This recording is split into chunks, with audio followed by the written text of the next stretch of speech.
नमस्कार दोस्तों, मेरा नाम ज्ञानेश्वर है और आपने देखना शुरू किया है लाइव सिटीज।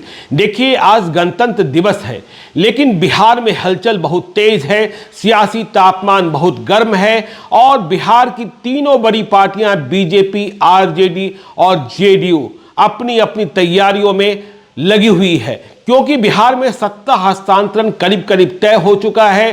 तारीख रविवार का भी हो सकता है और सोमवार के दिन भी हो सकता है, लेकिन नीतीश कुमार अब महागठबंधन की सरकार के मुखिया नहीं रहने जा रहे हैं। यह बात स्पष्ट हो चुकी है। बीजेपी ने उन्हें अपना मान लिया है। अमित शाह ने बिहार बीजेपी के नेताओं को कह दिया है कि नीतीश कुमार एनडीए में आएंगे और नीतीश कुमार ही बिहार के मुख्यमंत्री के रूप में कंटिन्यू करेंगे। कई मीडिया एजेंसियों के द्वारा जो रात से यह खबर चलाई जा रही थी कि मुख्यमंत्री बदलेंगे, एनडीए की सरकार बनेगी, मुख्यमंत्री भाजपा का होगा, लेकिन हमारी जानकारी जो है, हम अपनी जानकारी के आधार पर बता रहे हैं कि नीतीश कुमार ही मुख्यमंत्री रहेंगे एनडीए के सरकार में, एनडीए की सरकार में। तो देखिए, अब जो एक्सरसाइजेज चल रहे हैं और जेडीयू, आरजेडी, उनके भीतर जो तैयारियां हैं, आरजेडी की नजर जेडीयू के विधायकों पर, लेकिन नीतीश कुमार ने भी अपनी पूरी तैयारी कर ली है। और क्या तैयारी कर ली है? देखिए, ललन सिंह, जिनके बारे में यह कहा जाता रहा है कि वे महागठबंधन की सरकार के पक्षधर हैं। आपको याद होगा कि 29 दिसंबर 2023 को ललन सिंह ने जेडीयू की अध्यक्षता छोड़ दी थी। नीतीश कुमार खुद राष्ट्रीय अध्यक्ष बन गए थे, लेकिन यह बात सामने है। और यह बात देखिए, मैं पहले से भी कहता आ रहा हूं कि सूरत चाहे जो भी हो, ललन सिंह नीतीश कुमार को नहीं छोड़ेंगे। तो खबर यह आ रही है कि नीतीश कुमार ने ललन सिंह को भी राजी कर लिया है कि देखिए, अब एनडीए के साथ ही चलना होगा और जो हालात हैं और जो परिस्थितियां राजद के द्वारा पैदा की जा रही थी, उसमें सरकार चला पाना संभव नहीं है।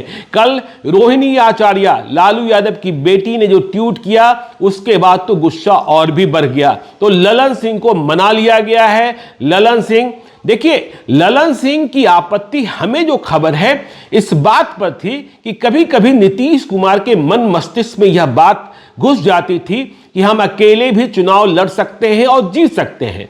ललन सिंह इस बात के पक्षधर नहीं रहे।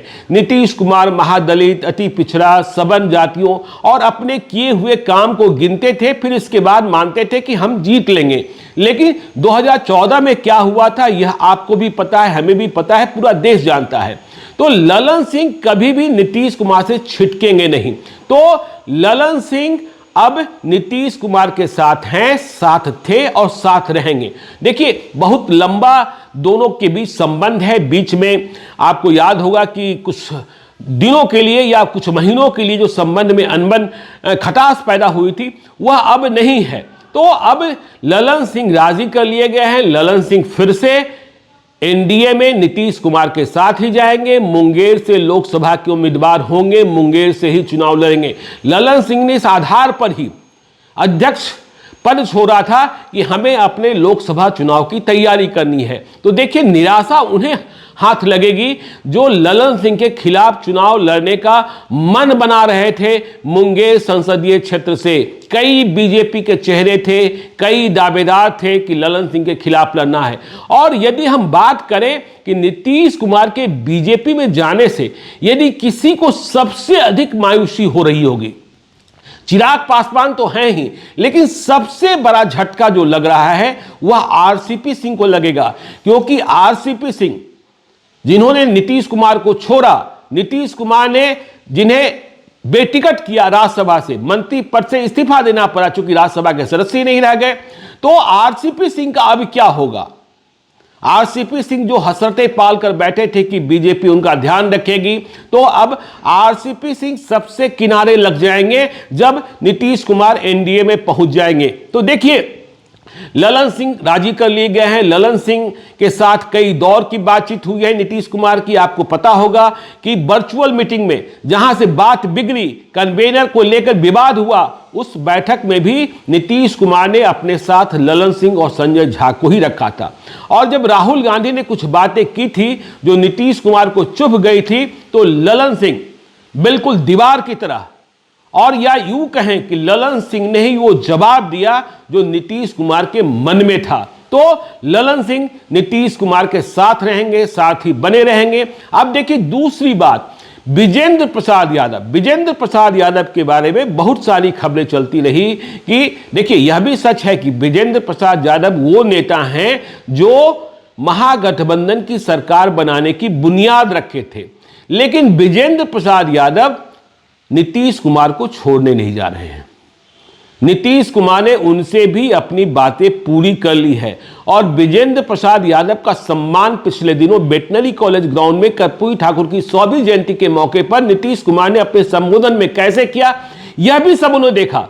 नीतीश कुमार ने इस बात की क्रेडिट लाखों लोगों के सामने दी कि बिहार के घर घर में जो बिजली पहुंची है उसका श्रेय विजेंद्र प्रसाद यादव को जाता है। उन्होंने विजेंद्र प्रसाद यादव के लिए तालियां बजवाई। देखिए आपको उन खबरों पर, उन चर्चाओं पर, उन अफवाहों पर भी ध्यान रखना होगा जो खबरें आई थी कि विजेंद्र प्रसाद यादव के घर पर बैठक हुई।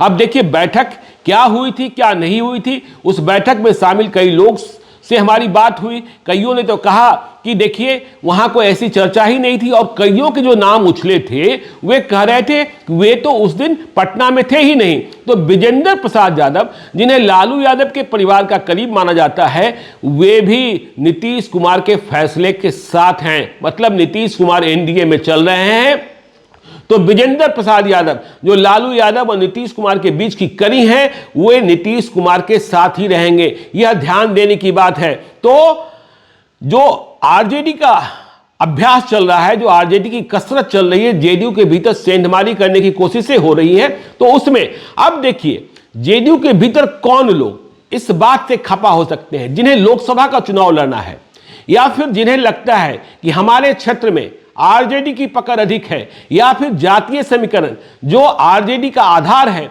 उससे प्रभावित होते हैं।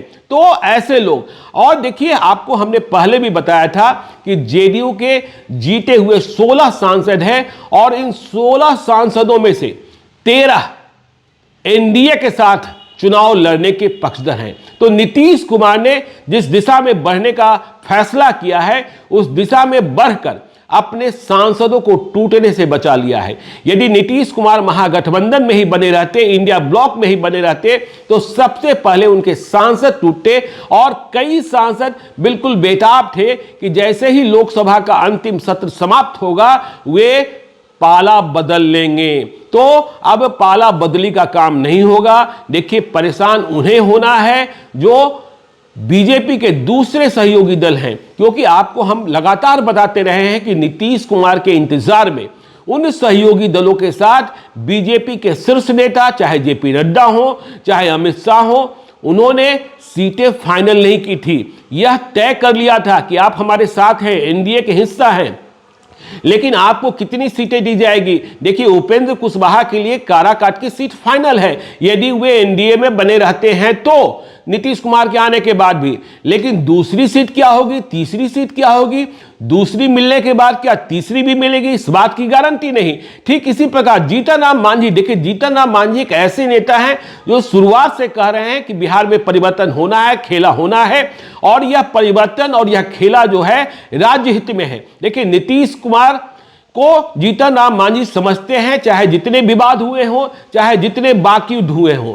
लेकिन लोकसभा चुनाव में, जहां गया लोकसभा क्षेत्र की ही बात कर ले, जहां जीतन राम मांझी अपने बेटे संतोष मांझी को चुनाव लड़ाना चाहते हैं, वहां भी वे नीतीश कुमार की अहमियत को समझते हैं, और ये मानते हैं कि नीतीश कुमार यदि आ गए तो जीत में कोई इफ बट नहीं होगा। जीतन राम मांझी ने 2019 में महागठबंधन के टिकट पर चुनाव लड़ा था और चुनाव हार गए थे जेडीयू के कम पहचाने गए उम्मीदवार, कम पहचाने जाने वाले उम्मीदवार विजय मांझी के हाथों। तो जीतन राम मांझी, अब देखिए चिराग पासवान को जिद छोड़नी होगी। उनके सामने चुनौती है कि वे जिस तरीके से कह रहे थे 6+1, 6 लोकसभा की सीटें, 1 राज्यसभा की सीट, तो 6 तो पहले भी नहीं मिलनी थी, क्योंकि पशुपति पारस उनके चाचा भी एनडीए में हैं। और अब जब एनडीए में नीतीश कुमार आ रहे हैं तो पशुपति पारस अपना वजन थोड़ा अधिक मानेंगे। वैसे एक खबर यह भी है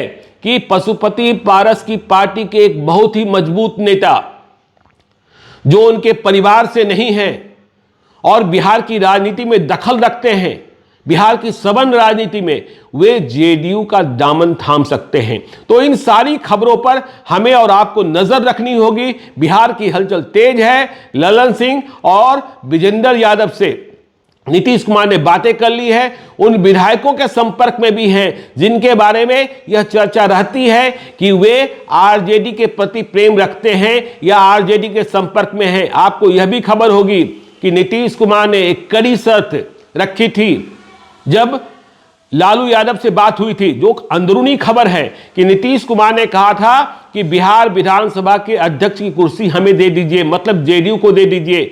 देखिए, बिहार विधानसभा के अध्यक्ष अवध बिहारी चौधरी हैं, आरजेडी के वरिष्ठ नेता हैं, और जब विधायकों की अदला बदली या विधायकों के टूटने की संभावनाएं रहती हैं तो बिहार विधानसभा के अध्यक्ष या किसी भी विधानसभा के अध्यक्ष की अहमियत कितनी बढ़ जाती है, यह सभी को पता है कि उनके पास कितनी शक्तियां होती हैं, कितने अधिकार होते हैं। महाराष्ट्र का खेला अभी हम लोगों ने देखा है। और लालू यादव यह सोच रहे थे कि यदि हम विधानसभा के अध्यक्ष की कुर्सी दे देंगे तो मेरे पास बचेगा ही क्या। 2015 में लालू यादव ने, जब महागठबंधन की सरकार बन रही थी, तो अध्यक्ष की कुर्सी जेडीयू को दी थी, क्योंकि उन्हें अपने दोनों मंत्रियों को पहली बार, उन्हें अपने दोनों बेटों को पहली बार मंत्री बनाना था, तेजस्वी यादव को डिप्टी सीएम और तेज प्रताप यादव को। लेकिन 2020 में नीतीश कुमार जीत कर आए, एनडीए की सरकार बनी, और 2022 में जब महागठबंधन की सरकार बनी तो लालू यादव ने जिद रखी कि नहीं, अध्यक्ष की कुर्सी मेरे पास रहेगी, और अध्यक्ष की कुर्सी उन्होंने ले भी ली थी। लेकिन नीतीश कुमार इस कुर्सी को अब मांग रहे थे। नीतीश कुमार इस बात के पक्षधर हैं, यह चाहते हैं, उनकी ख्वाहिश देखिए एनडीए में भी पूरी होगी कि नहीं होगी, यह अगले 24 घंटे में या यूं कहें कि 48 घंटे में पता चलेगा। वे साथ साथ चुनाव चाहते हैं, लोकसभा और विधानसभा का चुनाव साथ साथ चाहते हैं, विधानसभा को भंग कर, क्योंकि नीतीश कुमार को यह बात बार बार कचोटती है कि मेरी पार्टी जेडीयू तीसरे नंबर की पार्टी रह गई। 2020 के विधानसभा चुनाव में बीजेपी ने चिराग पासवान के बहाने खेला कर दिया, तो हमें किसी भी सूरत में नंबर 1 या नंबर 2 बनना है। नंबर 1 बनने में बहुत परेशानी है, लेकिन नंबर 2 यदि वे एनडीए में बीजेपी के साथ लड़ते हैं तो कोई परेशानी नहीं होगी। यह जो चुनावी विशेषज्ञ हैं यह भी मानते हैं, लेकिन बीजेपी इस पर तैयार होती है नहीं होती है यह देखना होगा। लेकिन सत्ता हस्तांतरण के पहले, गठबंधन बदलने के पहले नीतीश कुमार ने ललन सिंह और विजेंद्र यादव दोनों को राजी कर लिया है कि जहां हम रहेंगे आप वहां रहेंगे, और दोनों भी इस बात के लिए तैयार हैं कि जिधर नीतीश होंगे उधर वे भी होंगे। तो आप देखते रहिए लाइव सिटीज को। यदि अब तक आपने हमारे यूट्यूब चैनल लाइव सिटी को सब्सक्राइब नहीं किया है तो जरूर कर लीजिएगा, और यदि इस वीडियो को फेसबुक पेज के माध्यम से देखें तो पेज को लाइक कीजिएगा, ट्विटर पर भी हमें फॉलो कीजिए। धन्यवाद।